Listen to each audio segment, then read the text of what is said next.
Hello everyone, welcome और welcome back to my YouTube channel a young homoeopath. Hope you all are doing well. So आज का जो हमारा topic है which is a separation in general in the organ और in general in the homeopathy.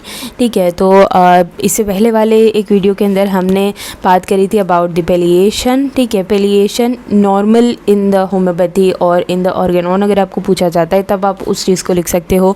उसके अलावा हमने एक और वीडियो के अंदर डिस्कस किया था पेलिएशन अकॉर्डिंग टू डॉक्टर कैंट। अगर अभी तक आपने वो वीडियो नहीं देखा है तो प्लीज़ जाके देख लेना। और आज हम बात करने वाले हैं अबाउट द सप्रेशन। ठीक है, तो ये जो सप्रेशन वाला टॉपिक है ये बहुत बार आपको शॉर्ट नोट के अंदर पूछा जाता है। ठीक है, तो ये सारी चीज़ें आपने लिखनी है जो कि यहाँ पर मैंने मेंशन करके रखी हुई है। First thing which is the word. ठीक है, जो ये वर्ड है वो कहाँ से डिराइव हुआ है, इसका मतलब क्या है, वो सारी चीज़ें। So first thing the word is derive from the Latin word, means कि ये एक लेटिन लैंग्वेज के अंदर से आया है। जो वर्ड है सुप्रीमर, जिसका मतलब होता है to press down forcibly. That means कि किसी भी चीज़ को, ठीक है, सप्रेशन जैसे कि हम बोलते हैं suppression of the emotion, suppression of the memories, suppression of the of course disease symptoms. ठीक है, तो इसका in short suppression which is very common term. ठीक है, अगर आप किसी भी इंग्लिश स्पीकिंग कंट्री के अंदर जाओगे तो suppression which is very normal thing for them. ठीक है, तो इसका एक बस बहुत सिंपल सा मतलब होता है to press down forcefully. That means कि किसी को भी सप्रेस कर देना, किसी की फीलिंग्स को सप्रेस कर देना। ठीक है, तो वो क्या होता है कि हम उसको प्रेस डाउन कर देते हैं, उसको इनविजिबल करने की कोशिश करते हैं। कैसे? फोर्सिबली। ठीक है, ये चीज़ इंपॉर्टेंट है कि आप फोर्सिबली इस चीज़ को कर रहे हो। So it is removing a present disease manifesting by the cost of the new disease. ठीक है, अगर हम इसको मेडिकली देखने जाएंगे, अगर हम मेडिकली इस चीज़ को समझने की कोशिश करेंगे तो हम ये समझ सकते हैं कि हम जो डिज़ीज़ के सिम्टम्स हैं, इन शॉर्ट की जो पूरी की पूरी डिज़ीज़ है जो कि एक वाइटल फोर्स को, एक पर्सन को, एक इंडिविजुअल को बॉदर कर रही है, हम उसको क्या करेंगे? सप्रेस कर देंगे, फोर्सिबली प्रेस डाउन कर देंगे। और उसके अलावा या फिर तो उसकी मतलब कि चीज़ करने से हमको क्या होगा, पेशेंट को क्या होगा, तो एक न्यू डिज़ीज़ वहाँ पर आ जाएगी। ठीक है, बिकॉज कि सप्रेशन इज़ लाइक कि ये बिल्कुल भी होम्योपैथी में नहीं होता है, जिससे पेलिएशन के अंदर हमने देखा था कि कहाँ पर ये परमिसिबल है, कहाँ पर ये परमिसिबल नहीं है। लेकिन जो सप्रेशन है विच इज़ हाईली लाइक कि ये बिल्कुल भी हम होम्योपैथी में नहीं कर सकते हैं। ठीक है, so manifestation from the least important organ to the most important organ. ठीक है, तो दैट मीन्स कि जो फॉर एग्ज़ाम्पल कि हमने देखा है कि स्किन इरप्शंस। ठीक है, तो स्किन इरप्शंस जो हैं विच इज़ बहुत ही ज़्यादा उसके डायग्नोसिस हैं। ठीक है, जैसे कि हर एक अलग अलग कैरेक्टर का स्किन इरप्शन के लिए आपके पास हर एक नाम है, जैसे कि हम जिसको डायग्नोसिस कहते हैं। ठीक है, तो उस चीज़ को मतलब कि उस चीज़ के पीछे जब कोई फिजिशियन भागता है, ठीक है, तो वो स्किन इरप्शन को ठीक नहीं कर पाता बट उसको सप्रेस कर देता है इन एनी पैथी। ठीक है, even though in the homeopathy भी सप्रेशन हो सकता है ऑफकोर्स।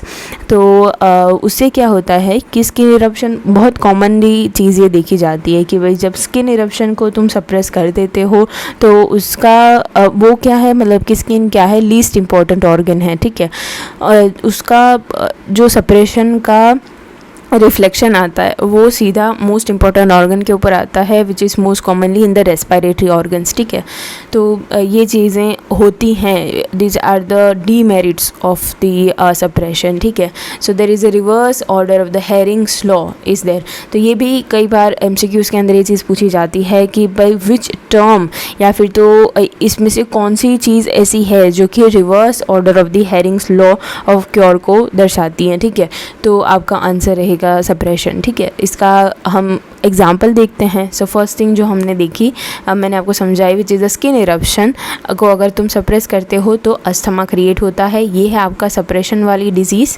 ठीक है, और ये है न्यू डिज़ीज़ जो कि सप्रेशन करने की वजह से आई है। Second thing which is the foul foot sweat को अगर आपने सप्रेस कर दिया है तो उसकी वजह से न्यूरल्जिक हेडेक हो सकता है। ओटाइटिस, दैट मीन्स कि आपका जो ईयर है उसके अंदर जो मिडल ईयर है वहाँ पर इन्फ्लामेशन हो जाता है, कई बार वहाँ से डिस्चार्ज भी निकलता है, ठीक है।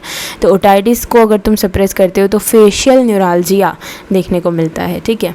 तो यहाँ पर भी कुछ मतलब की चीज़ें हैं कि what is the importance of the suppression, इस तरीके से भी क्वेश्चन आता है, तो उसमें आपको क्या लिखना है। So homoeopathy believes in the psychosomatic cause of the disease, ठीक है, विच मीन्स कि साइकोसोमेटिक का मतलब क्या है कि from the mind to body, ठीक है जी। ये चीज़ हमने जब हम मेंटल डिजीज़ पढ़ रहे थे तब भी हमने इसका एक टाइप देखा था, साइकोसोमेटिक मेंटल डिजीज़, ठीक है। तो उसी तरीके से समझ सकते हो कि जो माइंड से लेकर बॉडी तक आती है।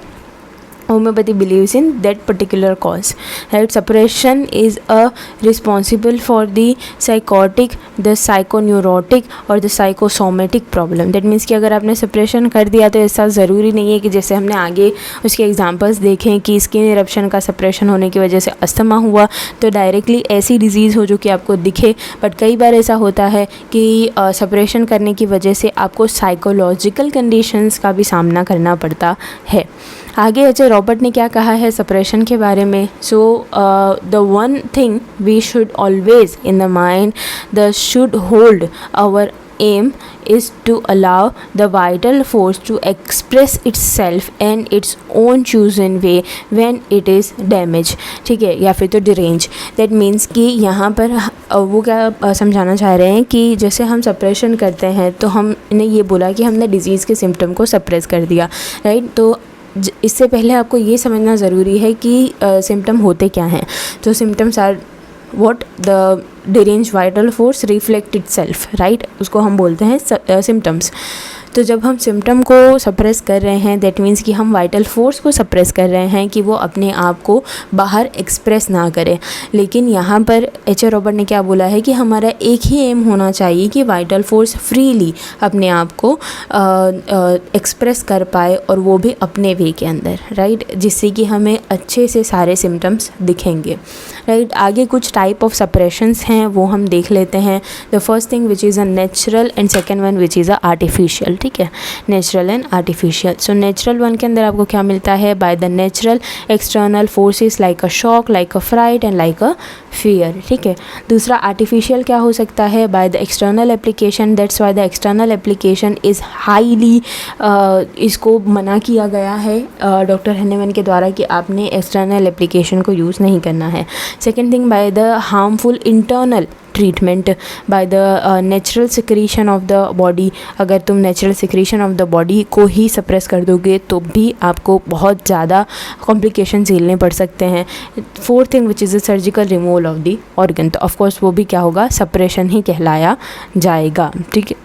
तो ये इतनी चीज़ें आपको लिखनी होती है जब आपको सप्रेशन की शॉर्ट नोट पूछी जाए तो, ठीक है। आगे जो मैंने आपको एच ए रॉबर्ट का पॉइंट ऑफ व्यू बताया है, तो कई बार ऐसा होता है suppression according to H A Robert, right. तो आप उसके अंदर भी यही सारी चीज़ें लिख सकते हो, बट जस्ट आपने आगे लिखना है according to H A Robert, और जो मैंने आपको आगे सेंटेंस दे रखा है उसको आपने सबसे पहले लिखना है, ठीक है। तो इस तरीके से आपके दोनों क्वेश्चन ईजिली बन जाते हैं। सो होपफुली आपको सारी चीज़ें अच्छे से समझ में आई होंगी। And still if you have any doubt then you can ask me in the comment section. And thank you so much for watching.